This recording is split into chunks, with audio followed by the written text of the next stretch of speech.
Officer Janine Collins didn't believe in urban legends. She believed in traffic violations, noise complaints, and arrest warrants that didn't print properly because someone forgot to change the toner. 12 years on the force had worn her down to the essentials: coffee, silence, and low expectations. So when the weird calls started coming in, she chalked it up to heat stroke, boredom, or TikTok. But even Janine had to admit, something strange was happening in District 5. It began on a Tuesday. Rainy. Muggy. One of those days when your socks stay damp no matter what you do. A woman, mid-40s, lived alone, owned 2 cats and a vintage bread box, called the station with a report that started with hesitation and ended with something she clearly couldn't explain. "Hi, yeah? I think I fed a stranger?" Naturally, that got Janine's attention. The woman explained it like this. Around 7:45 p.m., a man knocked on her door. Late 30s, maybe 40. Kind face, damp collar, holding a paper bag with condensation on the bottom. Said he was a delivery driver looking for someone on Maple Street. He couldn't find the house, said his app had glitched and dumped him in the wrong neighborhood. Apologized 3 times before even stepping onto the doormat. He looked exhausted. Said he hadn't eaten all day. Then he asked, very politely, if he could sit down for just a minute. "I know it sounds crazy," the woman said, "but he looked so tired. I didn't want to be rude." So she let him in. He didn't snoop. Didn't check drawers. Didn't ask weird questions. He complimented the wallpaper. Sat quietly. And then, almost offhandedly, said her house smelled incredible. It was meatloaf night. She offered him a slice. He asked for ketchup. He ate, complimented the texture, said, "That hit the spot," and left. No shouting. No threats. No missing items. Just dinner. "Is that a crime?" the woman asked. Janine didn't know what to say, so she wrote it down and moved on. Then another call came in. Different street. Same story. Then a third. Then 5 more within the next 4 weeks. The man had a pattern. He'd knock around dinner time. He'd say he had a delivery for a nearby address. Always close, but never quite right. Said the app was acting up. Always seemed tired. Polite. Slightly out of breath, like he'd jogged from the car. Within minutes, he'd be sitting at someone's dinner table, chewing quietly, offering gentle praise for mashed potatoes or soup consistency. He never took anything. Never got aggressive. Always said thank you. Always cleaned up after himself. One woman said he even rinsed his plate. Someone at the precinct, probably Officer Ruiz, who watched too much late-night TV, started calling him the Takeout Phantom. Janine hated the name, not because it wasn't accurate, but because it was. The name stuck. The Takeout Phantom. It was dumb, but it worked. Janine wasn't amused. While everyone else at the precinct treated it like a harmless urban myth in the making, Janine did what she always did: logged the data. She mapped every incident with pushpins on the corkboard in the break room. Green for confirmed visits. Yellow for probable ones. Red for unexplained leftovers. A pattern began to form. He was selective. Never returned to the same street. Never hit houses with cameras mounted near the door. Preferred homes with older residents, single occupants, or people who left their porch lights on longer than usual. She started building a profile. Middle-aged, maybe 30s to 40s. Slim build. People described him as thin but not sickly. Moved quietly. Spoke clearly. Too polite to raise suspicion. Too strange to forget. Someone mentioned he complimented their dog's haircut. Another said he quoted a line from an old sitcom while buttering bread. The only detail Janine found universally consistent: he ate with good posture. Always sat at the table. Knife in the right hand, fork in the left. Old school. Weirdly respectful. Like he was raised by a librarian and a butler. He left nothing behind. No prints. No hair. No receipts. Except once. A retired teacher named Mrs. Eddings found a small note tucked under the edge of a bowl. "Thank you for the soup. 8 out of 10. Would eat again. M." The handwriting was neat. Ballpoint. Blue ink. That was when Janine got serious. She borrowed a house from her friend Sylvia, a fellow officer on maternity leave, and staged it with all the necessary bait. A cozy glow through the windows. The faint smell of garlic. A framed photo of a fake dog on the mantel. Janine cooked lasagna. The good kind. No shortcuts. It shocked everyone. Her husband, shocked but happy, said, "What in heaven's sake happens for you to cook lasagna?" Her daughter said, "Mommy, why does the food not come out of the foil?" She's irritated a bit, but she lets them know that it was to solve a case. Still, she let her family eat some of the lasagna. "It's fine," her husband said. "I don't like it," her daughter complained. "Doesn't matter," she said. "It's for a case anyway." She turned on the porch light, sat in the dark with a taser in one hand and a butter knife in the other. Waited. For 5 nights. Nothing. No knock. No mix-up. No strange man looking for 314 Maple when he was standing at 412. But 2 blocks over, a retired couple reported waking up to an empty casserole dish and a paper napkin, folded into the shape of a swan. He'd been there. Janine reviewed the couple's security footage. There he was. Blurry, late, careful. He wore sunglasses at night and a cap pulled low. He moved like someone who knew blind spots. At one point, he held a bag. On the front was a faded logo, Chow Palace. Janine paused the footage.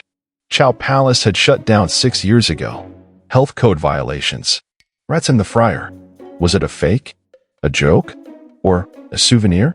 Either this guy was taunting them, or he was really committed to his bit. Janine wasn't sure which she preferred. Back at the precinct, she turned an old supply closet into a situation room. She printed every known security screenshot, labeled each sighting by date and street name. Red string connected timelines, houses, meal types. In the center of it all, a single, grainy freeze frame of a partially turned face. She drew a red circle around it. No name. No arrest record. No motive. Just a man who somehow kept getting away with the same ridiculous crime. Dinner. She made a list of possible motives. Theories scribbled in a notebook between actual police reports. Homeless, but well-mannered. Food critic with social anxiety. Urban survivalist training for some secret dinner-hopping Olympics. Lonely guy with a casserole complex. The soft launch of a street food review channel gone wildly off-script. Someone at the station suggested he was a failed chef, just looking for validation. Janine didn't laugh. She started visiting the victims personally. Mrs. Eddings, retired teacher, confirmed he was polite, even complimented her new curtains before wiping his mouth with a cloth napkin. "I've had worse dinner guests at Thanksgiving," she said. "At least he rinsed his plate." Mr. Salgado, an insomniac piano tuner, said the man arrived looking sincerely lost, and then stayed for lentil stew and a very pleasant debate on whether jazz should be illegal. He said my cooking reminded him of his aunt. It felt nice. Every interview added a layer to the myth. A stranger who wasn't scary. Just odd. Out of time. Out of context. Like a misplaced dinner guest from a parallel universe where manners still mattered. But Janine didn't romanticize him. She plotted. Once again, she rigged a thermal camera in the kitchen window of a likely target house. She set up a decoy casserole in a borrowed duplex near Elm Street. She even tried baiting him with a note on her mailbox, housewarming party, meatballs included. Still nothing. Until one night. No call on the radio. No weird reports. No missing lasagna from across town. She was tired of chasing this criminal. It's not even funny anymore. She was thinking of how a curry would taste really good after coming home late on a rainy night. She parked her car and walked to her porch. Just her own porch. Quiet. Still. Normal. Except for the paper bag. Janine froze. Inside were 2 warm containers. Thai green curry. Jasmine rice. A wedge of lime, tucked precisely into the corner of the lid like a calling card. She unfolded the note slowly. "You seem stressed. Try mixing the lime with the rice, not the curry. No hard feelings. M."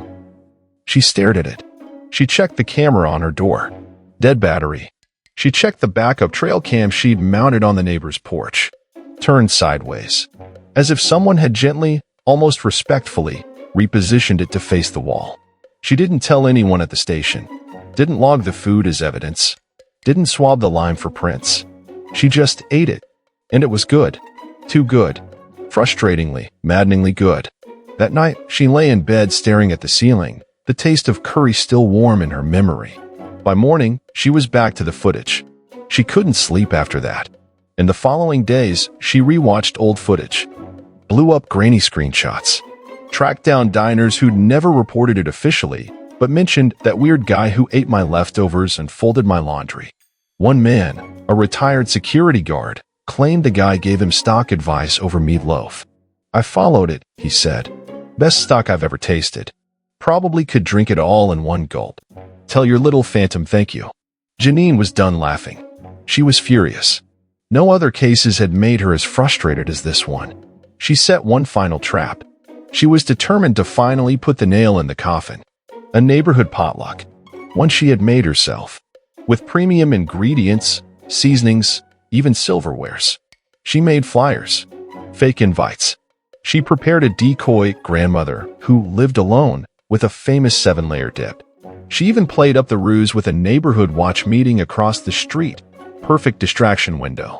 And still, nothing. Not at the party. Not on any street. Just a sticky note taped under her car's side mirror the next morning. Nice try. A bit heavy on the cumin. Better luck next time. M. She crushed the note in her fist. She hasn't caught him. She's filed more reports than she can count. Mapped sightings. Cross-referenced casserole trends with weather patterns. Even considered contacting a food psychic, if such a thing existed. But still, no arrest. No name. No face. Just meals. And messages. But, on the bright side, she cooks more now. She doesn't even know when she started enjoying cooking.